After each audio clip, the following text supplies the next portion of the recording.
तर आज आहे शेवटची सलाईन म्हणजे 5वी. 5 सलाईन झाले. 5 सलाईन झालेले आहे आतापर्यंत. या हातामध्ये 3 घेतले. आता या हातामध्ये लास्ट मध्ये घेतले कारण की हात खूप दुखत होता. भारी सलाईन आहे त्याच्यामुळे म्हणून या हातामध्ये आज पूर्ण रूम खाली आहे. नाही तर रोज म्हणजे 2-3 डिलिव्हरी होत्याच. आणि खूप जण म्हणत होते की बा जे डॉक्टर आहे ते सिझर करतात, पण असं अजिबात नाही आहे. कारण की जेव्हापासून हॉस्पिटलमध्ये येत आहे ना तेव्हापासून सर्वांचे नॉर्मलच आहे. एक पण बाई मला असं दिसली नाही की बा तिचं सिझर झालं असेल. सर्वांचे नॉर्मल आहे. आणि माझा स्वतःचा अनुभव म्हणजे माझ्या 3 बहिणीची डिलिव्हरी इथं झालेल्या आहेत आणि त्यांच्या पण नॉर्मलच आहे. मग आता एखाद्याची झाली असेल तर ती गोष्ट वेगळी आहे. तर आता माझी पण डिलिव्हरी इथेच होणार आहे. बघू आता काय होतं. आता माझ्यावर आहे म्हणा ते सहन करण्यामध्ये. जे सहन नाहीत करत त्यांचे होते सीझर, नाही तर मग नॉर्मलच होते. नाही आता कसं ताईने वगैरे सांगितलं म्हणजे कसं आहे थोडासा त्रास आता सहन केला आयुष्यभर टेन्शन नाही होईल. जर सीझर करशील म्हणे ते कंबर दुखणार तुझी, टाके पडतील ते वेगळे, टाक्याचा त्रास तो वेगळा नाही आयुष्यभर, बाळाला घेता येत नाही असं सांगतात. म्हटलं ठीक आहे. आता ते तिघींचे नॉर्मल झालेले आहेत ते सांगतात म्हणे कंबर खूप जाते शिजर.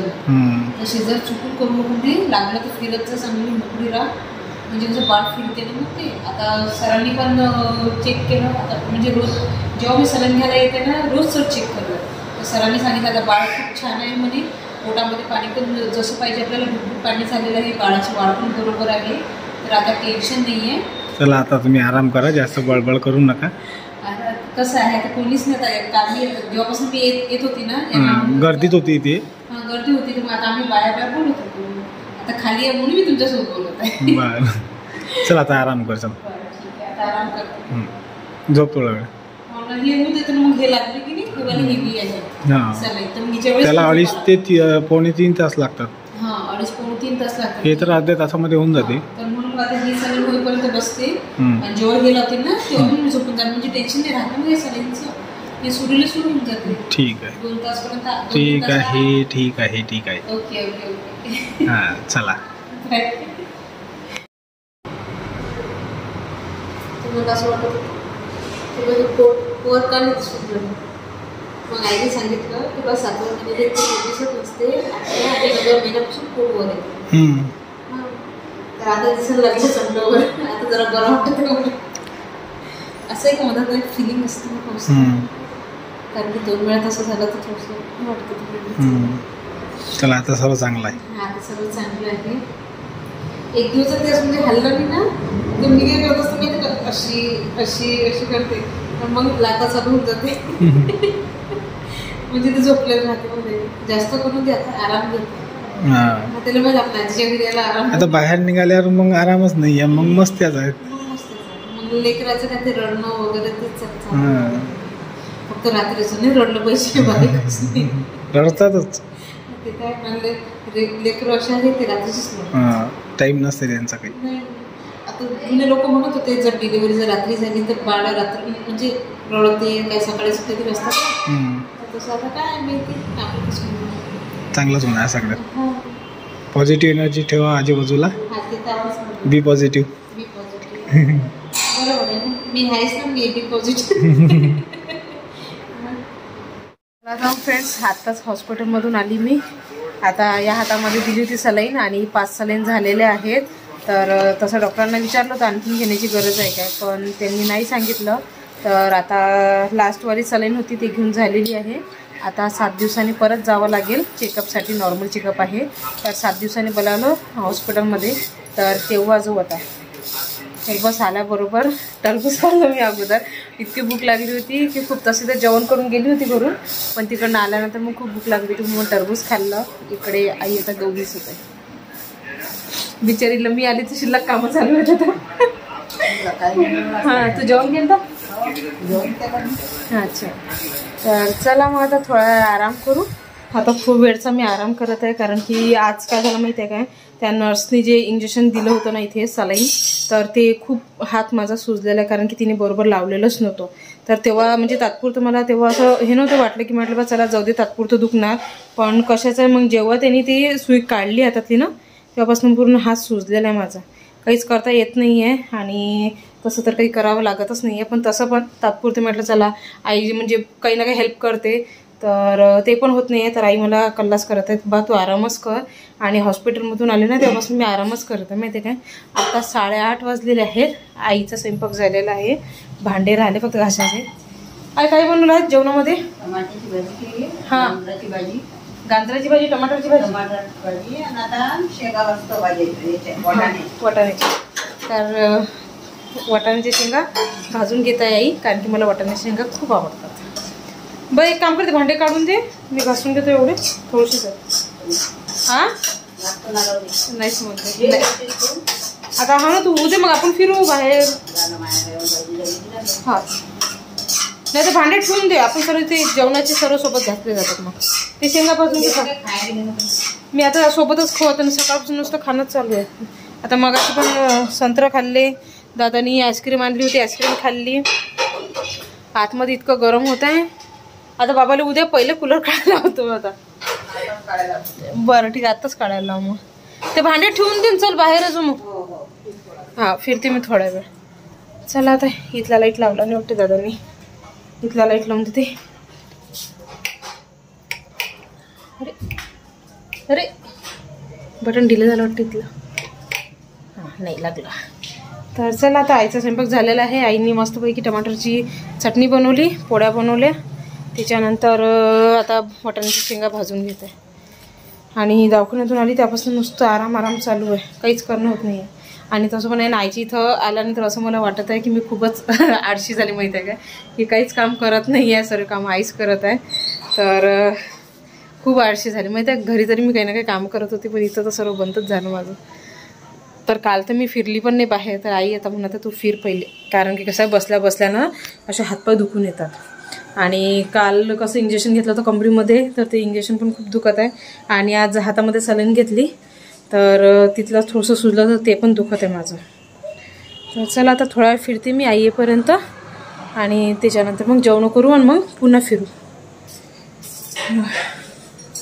तर आता खूप वेळची फिरत होती, तर थोडा वेळ बसली. आणि आज तर आहे ना बाहेर हवा पण नाही आहे, इतकी म्हणजे गरमी होते. घरामध्ये गरमी होतच आहे, पण बाहेर पण इतकी गरमी होते की फिरू फिरू कंटाळा येते, सर्व पाय दुखत आहे. मला बसल्यात थोड्या वेळ, कशाची हवा पण नाही आहे बाहेर. चला आता आई येण्याची वाट पाहते. आई गेली आता समोरच्या काकूच्या इथं, ते आल्यानंतर आम्ही थोड्या वेळ बसू, त्यानंतर मग जेवण करू. कारण की दादा आता बाहेर गेलेला आहे, तो आल्यानंतर मग सर्वजण सोबत बसू आम्ही जेवण करायला. पाहून घ्या, मी आतापर्यंत फिरली, जेवण राहिलं तरी आई म्हणते फिरच म्हणते. आणखी सर्व पाय दुखून राहिले माझे फिर फिरून. काय मम्मी आता म्हणतो फिरले कडे मी. बघा मी मम्मी बसली. हा एवढी इथं गेली ना मी, तिकडनं आली, तिकडून चक्र मारले मी अशा. तू त्या समोरच्या काकूची इथं गेली तेव्हा तरी. हा 2 मिनिटच फिरू का? बरोबर. मग ते जेवण झाल्यानंतर आणखीन मग भारी भारी होते पोट, मग आणखीन कंटाळा येते फिरायचा. चलो घुमो. मध्ये इतकी गरमी होत आहे की आखरी आता बाबा कूलर काढत आहेत.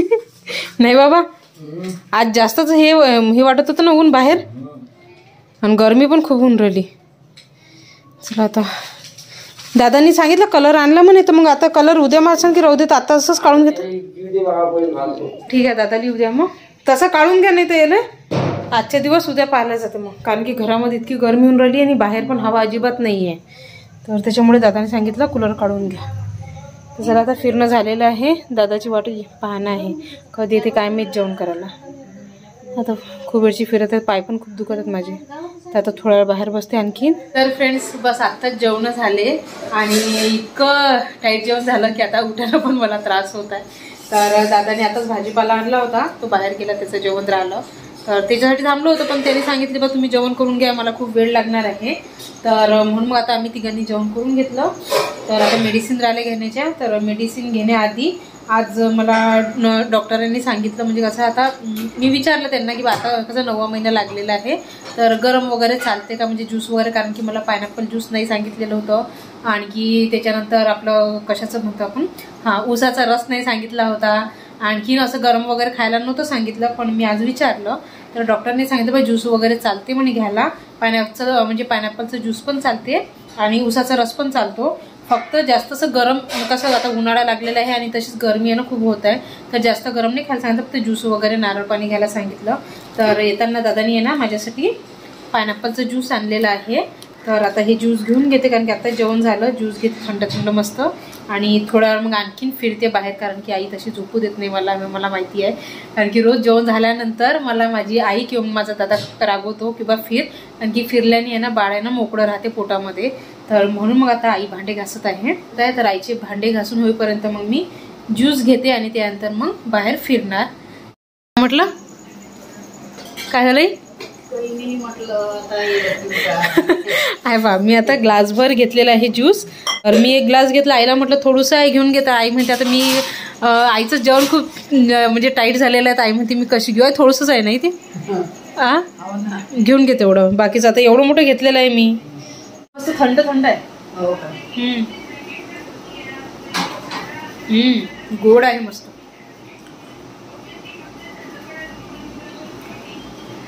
आणि तसं पण आता उन्हाळ्याचं आहे ना, ज्यूस वगैरे घेतलं पाहिजे असं डॉक्टरांनी सांगितलं. म्हणून आता रोज, काल पण दादानी उसाचा रस आणला होता, पण मी काही घेतला नव्हता, कारण की कसं मी डॉक्टरांना विचारलं नव्हतं की बा उसाचा रस घ्यायचा आहे की नाही, कारण की ऊस कसा गरम असतो ना. तर त्याच्यामुळे मग त्याला सांगितलं की बा मला डॉक्टरांना विचारू दे, जर त्यांनी म्हटलं की बा घ्यायचं तर मग मी घेणार, नाही तर मग मी घेणार नाही. तर आजच मी डॉक्टरांना विचारून आली, तर मग त्याला सांगितलं की बा आता चालते, तू घेऊन येऊ शकतोस. म्हणून मग त्यांनी पायनॅपलचा ज्यूस आणला आज.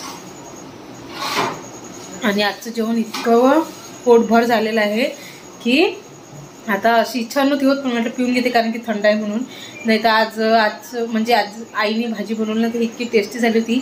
आणि माझ्या आवडीची भाजी होती, टमाटरची चटणी, त्यानंतर गाजराची भाजी पण बनवली, ती पण माझी फेवरेट आहे.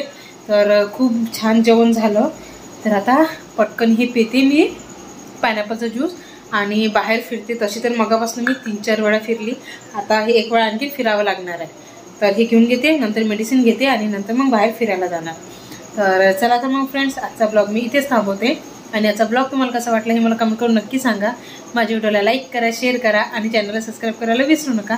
साईडली जे बेल आयकॉन आहे त्याच्यावर नक्की क्लिक करा. चला तर मग फ्रेंड्स, भेटूया अशाच पुढच्या छानच्या ब्लॉगमध्ये. तिथपर्यंत बाय बाय आणि गुड नाईट.